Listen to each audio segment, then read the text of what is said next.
500 бөлінген 200 нешеге тең болады? Олай болса есептеп көрейік. 500 бөлінген 200-ді біз осылайда жаза аламыз. 500 бөлінген 200 немесе 200-ден 500. Жалғастырайық. Біз 500-ді алымында 5 көбейтілген 100 деп жаза аламыз. Және бөлімінде 200-ді 2 көбейтілген 100 деп жаза аламыз. Байқасаңыздар, біз бұл жерде 100 бен 100-ді қысқарта аламыз. Немесе 100 бөлінген 100 1-ге тең болады. Олай болса жазайық. 5 бөлінген 2 көбейтілген 100 бөлінген 100. 100-дерді қысқартамыз, ол 1-ге тең болады. Сонда бізде 5 бөлінген 2 қалады. Немесе біз басқаша бұлай жаза аламыз. 500-ді 100-ге бөлсек, 5-ге тең болады. Және де 200-ді 100-ге бөлсек, 2-ге тең болады. Сонда бұл жолмен де бізде 5 бөлінген 2 қалып тұр. Есебімізді әрі қарай жалғастырайық. 5 бөлінген 2.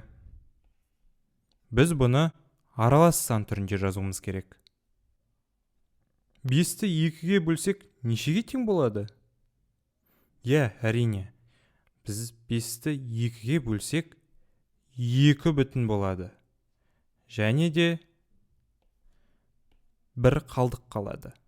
Соны 1 деп жазамыз. Және бөлімде 2 болады.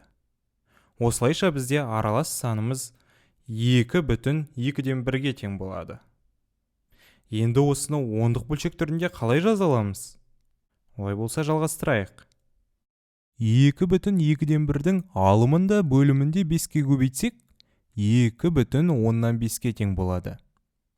Осылайша санымыз ондық бөлшек түрінде 2 бүтін 10-нан 5 деп жазылады екен. Енді келесі мысалға өтейік. Жазайық. 0 бүтін 100-ден 63 бөлінген 0 бүтін 100-ден 7. Бұл бөліндінің мәні нешеге тең болады? Видеоны осы жерден тоқтатып, өзіңіз шығарып көріңіз. Олай болса, бірге есептейік.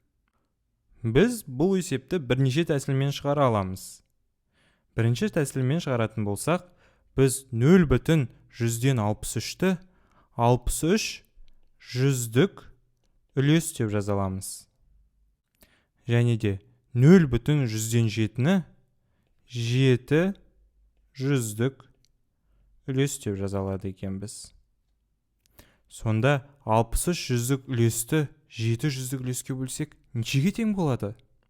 Бұл бізде 9-ға тең болады екен. Сонда есептің мәні 9-ға тең деп жазамыз.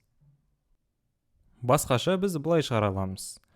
0 бүтін 100-ден 63 бөлінген 0 бүтін 100-ден 7. Енді жай бөлшегіміздің алымында бөлімінде 100-ге көбейтейік. Олай болса жалғастырайық. 0 бүтін 100-ден 63-ті 100-ге көбейтсек, 63-ке тең болады. Және де 0 бүтін 100-ден 7-ні 100-ге көбейтсек, 7-ге тең болады. 63-ті 7-ге бөлсек, бізде мәні 9-ға тең болады екен.